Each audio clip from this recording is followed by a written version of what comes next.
Hi guys, so as Marvel revealed about a week ago last week, they released a production vlog video about that fact that they had just gone into production on the Avengers Infinity War, which is, I think this is going to be one of those movies that just, when it comes out, I understand it's two movies, but I'm going to talk about it as one production at the moment. I know it's going to be two, I'm just stating that out there now. But yeah, I'm going to talk about it just as one solid production. They're filming both back to back, so I'm going to talk about both movies back to back. This is a huge thing. It's like, I remember in 2012 when it was now, and I went along with my friends and we went to go and watch the first Avengers film. And the hype and excitement for that movie was like, this was a crossover. Just, I know Alien vs Predator, Freddy vs Jason, things like that had come before. This was a crossover that no crossover had ever happened on this scale and this sort of budget and size and magnitude, and never happened before. And with and with such a solid amount of anticipation waiting for it. And let's be honest, I'll put my hand up here. As good as it looks from the trailers and excited as I was to see it, I generally thought before I saw it that the Avengers was going to suck. I really thought there's going to be no way this is going to live up to the hype. It's going to be and it's not going to be good. And then I saw the movie, and the movie was amazing, and it was just such a joy to watch. And it looks, I'm talking about a Marvel film when I'm wearing a DC t-shirt, but I know that just shows internet. I'm on both sides of the camp, and I want DC movies to succeed, and I want Marvel movies to succeed.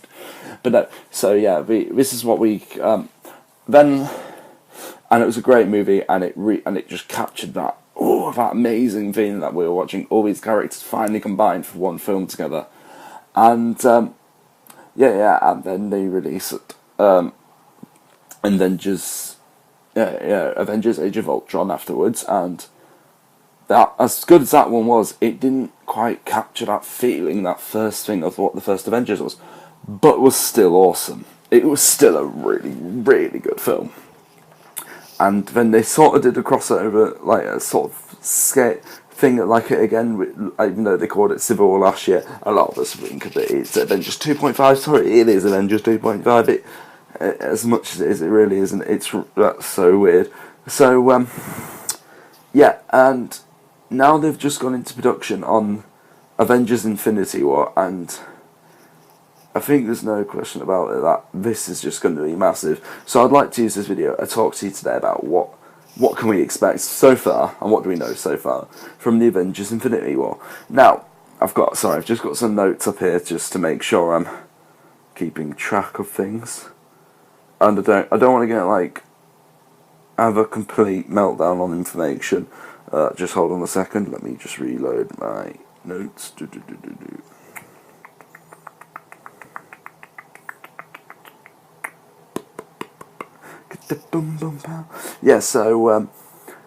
Currently right now, it's the first film is just called Avengers Infinity War, and they're yet to come out with a title for the sequel. I don't think we're going to hear a title for the sequel until either very late this year or January next year. They're going to keep the focus right now just in the scale of production release date. They're going to keep it up at number one, on the scale of number one first. What we do know so far is that the Russo brothers are coming back to direct this one. They're the guys behind Captain America: The Winter Soldier, one of the best comic movies just ever. Such a good film. I didn't like Captain America the first one that much. Fucking loved Winter Soldier. It's still not the best Marvel film yet. That's still, in my opinion, Guardians of the Galaxy. But my God, that was the film where everyone stopped making jokes about Captain America, and I don't care how much you say it was awesome now. You were making jokes about him before the first, after the first Avengers. Winter Soldier is where that stopped, because it was just a great film. And then they also did Captain America: Civil War. Just a masterclass in filmmaking, and it showed that I think about it more now, since they're coming to do the directing Infinity War, Civil War was kind of like a demo reel to show what they could really do. It was like with J.J. Abrams and Star Trek Into Darkness. It was kind of like a demo reel for when he was making that next step up to Star Wars. This these guys, their demo was Civil War, and now they're doing the Infinity War, and I'm kind of happy that they got rid of Joss Whedon. Joss Whedon is out, and I don't say that lightly, but I have to say he had a bad Avengers: Age of Ultron. He felt very rocky during the production and the whole making of that movie, and obviously you got to fit in with the Marvel machine, because obviously they've got to build this huge cinematic universe, and so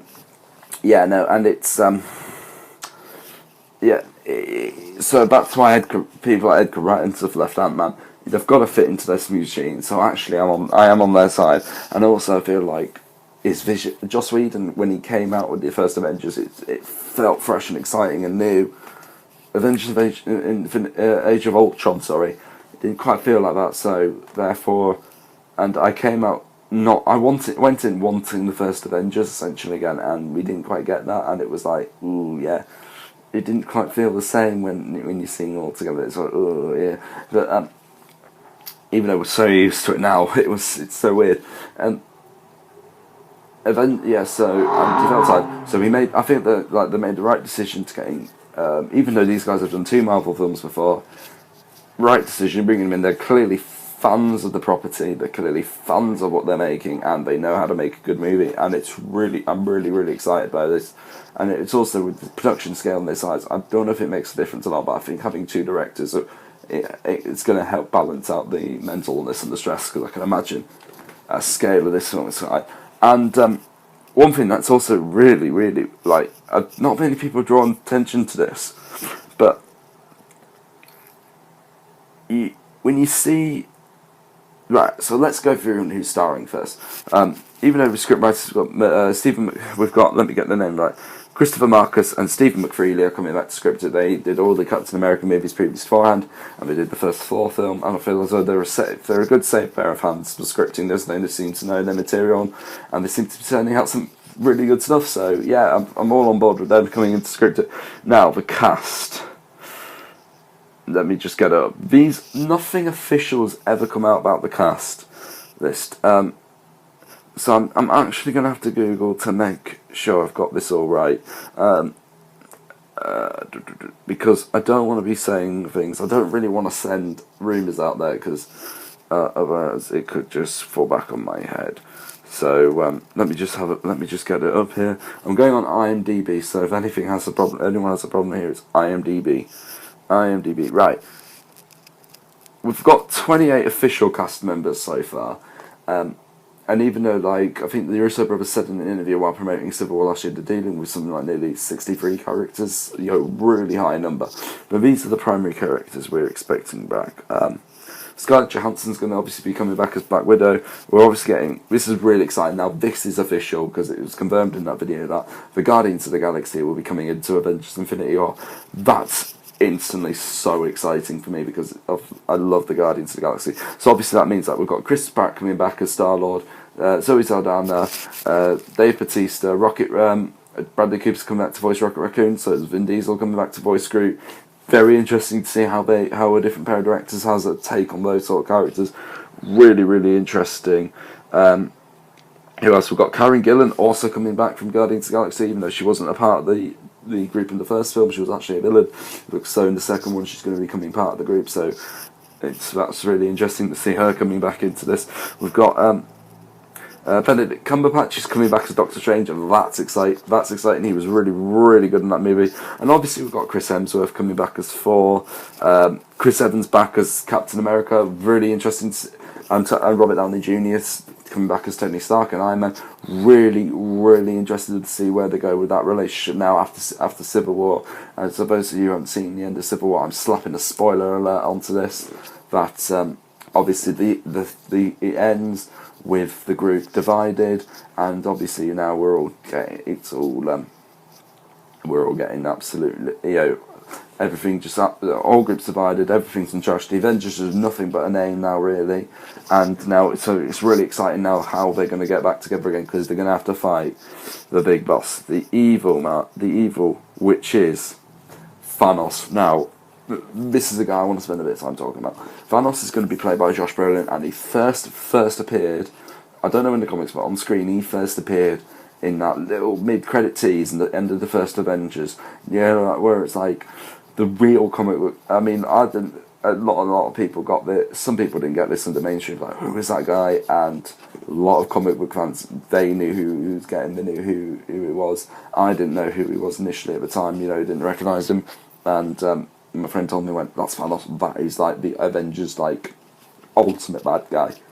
And they've been teasing and building up this guy for ages. He had an appearance in Guardians of the Galaxy. He appeared right at the end of Avengers: Age of Ultron. And so this is this. I feel as though for a movie of this size, you need it, and to have everyone coming back to be part of the Avengers too, you need someone who is a very, very clear threat to them. And Thanos seems the right guy, and he's being played by Josh Brolin. Josh Brolin's a fantastic actor in this part. The only thing that proper mainstream that I'd say that he's done is Avengers mainstream was Men in Black 3. He played the young Agent K, the Tommy Lee Jones character. Did a superb job in that film. Many people thought, especially his voice, many people thought that his voice was actually overdubbed by Tommy Lee Jones, and it was like, no, what's his voice? It was his actual voice. He just nailed it. And so if he's bringing his game to a film like Men in Black 3, what's he bringing to Avengers Infinity War as the big bad Thanos? You might not recognise him though, because he's going to be motion captured, and obviously Thanos is going to have a lot of CGI work done on him. So let's have a look. Got Sebastian Stan coming back as the Winter Soldier, as Bucky Barnes. Really, really interested to see how he's going to fit into all of this now with what's going on in Civil War, and that Civil War has a big part to play in this. I feel as though it's going to be. I feel as though it was a very, very important film in terms of the cinematic universe. That's really exciting to see where we go from here. We've obviously got Jeremy Renner coming back as Hawkeye. I had a slight thing with Hawkeye. I think Hawkeye, I feel sorry for Jeremy Renner, because Hawkeye could have been a really interesting and good character to go into. And they got a good actor to play him. And they tried to, Avengers in Age of Ultron, with the farmhouse bit. And actually, that was one of my favourite bits in the whole movie. I really enjoyed that whole bit. It gave a bit of light to Hawkeye as a character. I feel as though he's been misused in the films. And I feel really sorry for him, because I really, at the end of this, this is just a prediction for Infinity War. I think Hawkeye's going to die. I really, really do. This time I think he's going to die. But after this, what's his use going forward? What's he going to do? What's his use? You may as well just get rid of him. I feel sorry for Jeremy Renner, because he's been a part of this huge cinematic franchise, and no one seems to really pick up and use his name. And I just feel so, because he's such a good actor, I do feel sorry for him. So I hope it works out more with Mission Impossible with him. It's rumoured at the moment that Samuel Jackson's going to be coming back as Nick Fury. If he doesn't turn up in Infinity War, I feel as though Infinity War will be partly disappointing, because Nick Fury means that to him. I feel as though he's going to actually be a big part in this, and gluing Robert Downey Jr. and Tony Stark back together, and he's going to be the one that forges him to come back and hopefully we'll be friends again. Dave Bautista back as Drax, as I mentioned earlier. Paul Rudd as coming back as Scott Lang / Ant-Man. I feel as though he's going to be. He could be one of those characters that just steals the show again. Ant-Man was better than anyone else was going to say it was. I'm really, really looking forward to bringing him back, and hopefully it should all be very, very exciting. So we've got Paul Rudd back as Ant-Man. Who else have we got coming back here? Just this cast list is just enormous. So I'm gonna don't think I can go through everyone individually. Even if it's on IMDb, so a lot of them are just saying rumoured. Some of these actors are obviously in talks. Some of them are negotiating. But this one's pretty much confirmed. This is Benicio del Toro coming back as the Collector. We know we're not seeing him in Guardians of the Galaxy Volume 2. For those of you who remember, the Collector was one of the guys who at the end of Thor: The Dark World. So it's a bit of a tongue twister that. The group at the end in the mid-credits scene, I can't remember their name. They brought the Infinity Stone into the possession of the Collector. Guardians trying to do the same, but apart from one big thing is, it's not good to have two Infinity Stones in the same place. which is something that they've been very vague on with the Avengers films, but oh well. And so yeah, he's going to be coming out. I think he's going to be a bigger part in the first film, and something so it says to me that he's going to almost be in a deal ship, not quite mind manipulation, but he's going to be siding a bit more with Thanos, I think. I can't see where I feel as though Thanos was where, because he's a very selfish character. He goes where the money is and the bargain is.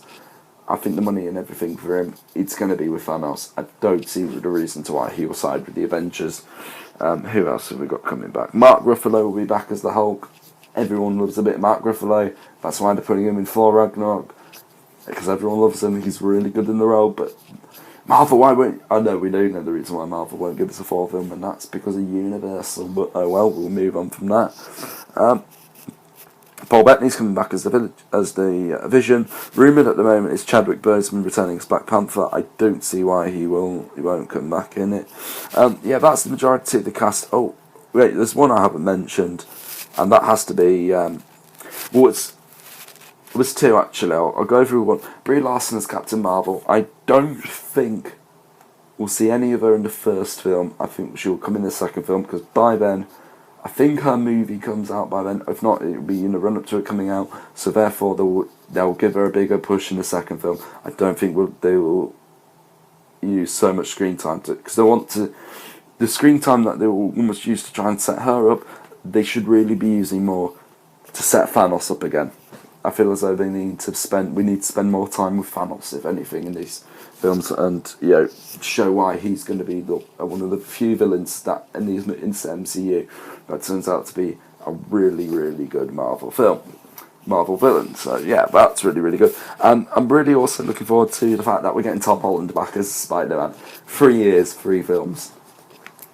The guy's on top of the world, and he was in that production video. He's clearly going to be... they did a Facebook video, him and Robert Downey Jr. did a Facebook interview, live Facebook video, where they showed Tom Holland in motion capture dots and what looks like a motion capture suit. So I do think he's going to be doing... Spider-Man's going to be very digitalised normal, so he's going to be in the motion capture suit a lot, doing all that. So that's going to hand to visual effects.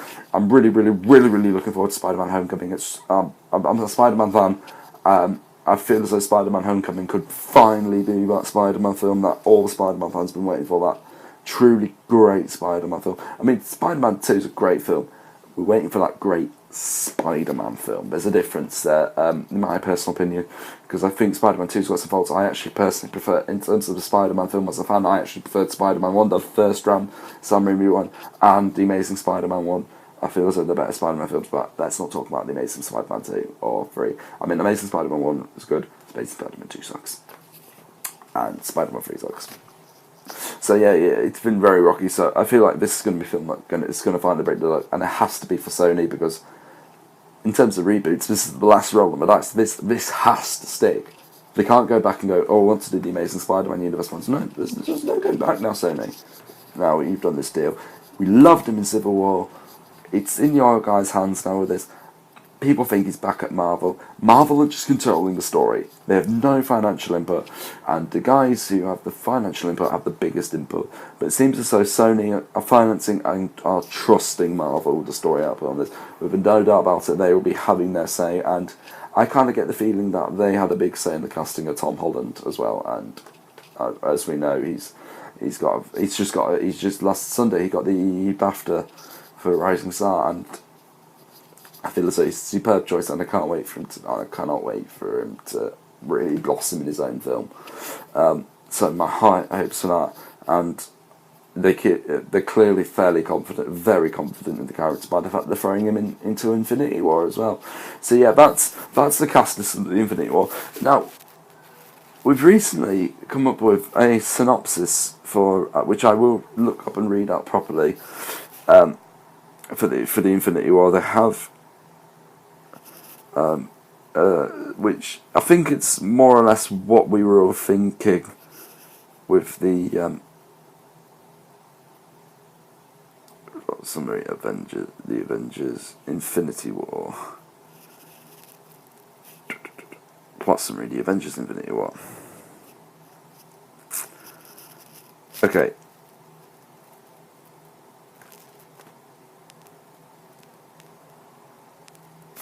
this is what I'm pulling up from Google at the moment. I'll read this out. Iron Man, Thor, the Hulk, and the rest of the Avengers face their most powerful enemy yet, the evil Thanos. Which is something. But it's rumoured, this is what, I have to find this out, because that's what it says on the Google. Sorry, I know it's extremely unprofessional. I should have really done my research beforehand, but hey ho. Part of my channel is meant to be homemade, it's meant to be everything. I don't care if it looks all that polished and finishes. I want to be honest with you guys as my loyal viewers. And yeah, so, well, I can't find it out right now, but right. So what it is, I'll go through what came through off the top of my head. This is coming from places like Collider Video and everything and places like that. Basically, it's Thanos. He's finally got the Infinity Gauntlet, and he's going after all the Infinity Stones. And we think we've only got 2 stones left. I can look up the stones that they were in the MCU, which films they've been into, because I'm sure there'll be a definite little article on that. But no, the Infinity Stones what give what give power. Right, these are what the Infinity Stones are. We've got the Tesseract, which was obviously in the Avengers. We've got the Ether. We've got the Orb. We've got the Loki, which was Loki's Scepter, which is the Mind Stone. We've got the Soul Stone, and we've got the Time Stone. Though I think Time Stone is the one that we saw in Doctor Strange, if I'm correct. Let me just have a look about which stones, which one. The Orb was the one that was in. The Orb, which was definitely the one in the.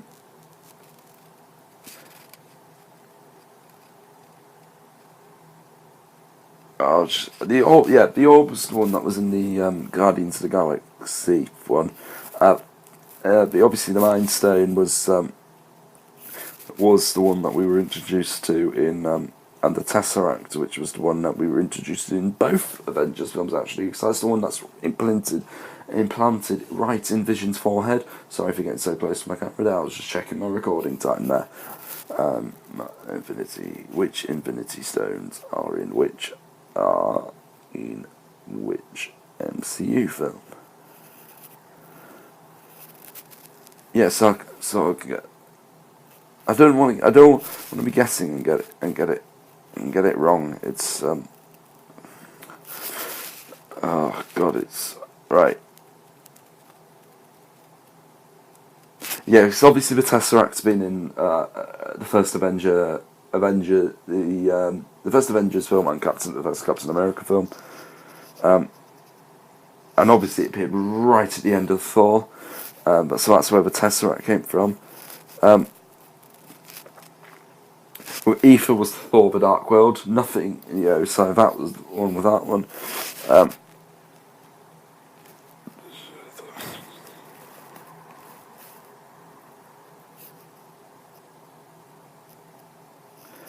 Yep, the Orb was in Guardians of the Galaxy. I'm correct. Time Stone, I think, was in Doctor Strange. So yeah, there's only a few stones. We've got the Soul Stone left to find. The Eye. I think that was. Please comment in the section below if I'm wrong. The Time Stone was Doctor Strange. Please comment. So enough about the Infinity Stones. We've gone through all those, and basically, we've got a few more left out there to find. And Thanos is going to travel, fill that gauntlet, and then all hell's going to break loose, and we need the Avengers to come and save us. This is big. The budget on this movie is absolutely ridiculous. It's like $500 million budget, which is. When you put it on for 2 films, that's about $250 million for the film. That's excluding all the advertising and marketing that, no doubt about it, a media bomb this is going to be. I didn't mean bomb as disappointment, I mean like explosion that we're going to have. It's going to be insane. And I reckon that will start ramping up around probably around. We'll start seeing signs of it come maybe November, and then we'll have February. It'll be just everywhere. It'll be insane. You couldn't get past it. So that's really, So I'm really, really excited to see that first trailer, because that's just going to be amazing to watch. And this is also where a lot of the budget's going. This film is going to make feature film history. It's going to be the first set of films filmed entirely in IMAX, and I love IMAX. IMAX is great. It's the best way to watch a movie. IMAX 3D or IMAX 2D, I don't care, as long as there's IMAX on this film. IMAX is the best way to do it. And there's a lot of films that digitally re-render their the picture back up into IMAX standard, and that tends to be like, we go, oh, so film. You don't get a full IMAX standard when it's digitally restored. It has to be, for full IMAX capabilities, it has to be filmed in IMAX. This is the first feature films, and there's a lot of Nolan films and bits and pieces, like 60 minutes of Nolan's new movie, which is about 2.5 hours long. I don't know, I'm just making up an example here, will be in IMAX. And you kind of go, because it's so expensive to shoot, they tend to only film certain big action sequences in IMAX, and certain big sequences in IMAX. So for this to be the first film that they're going, no, no expenses cost. We're filming this thing entirely in IMAX, shows the level of spectacle that they're going for with this film, and that gets me excited. So I think it's going to be one of those films that, with everything I've just listed off, it's going to be a film that's going to be so exciting to watch, and I'm really, really, really looking forward to it all. Should be all exciting. So anyway, please, if you like it, please comment what you think the Avengers Infinity War is going to be like in the comment section below. And if you like this video, please like, share and subscribe. I must thank you all amazingly so much. I'm loving seeing this channel starting to really grow with views, and I know we're not quite in the thousands of views or anything yet. I'm starting to watch it grow pretty much, and I'm really excited to how much my Lego Batman movie review it's going up in views really much. That actually means a lot to me. Please share, share and subscribe, and please continue to like and enjoy this channel. I'm enjoying putting my content out there. I'm really, really enjoying this. Please help give this channel a bit more of an extra push. And if you want to hear anything more about the Avengers Infinity War, big place to come from. This is Speedfire Films. Saying please like, share and subscribe to the channel. And I hope you all, this has been Speedfire Films, and I hope you all have a really nice rest of your day. Thank you very much.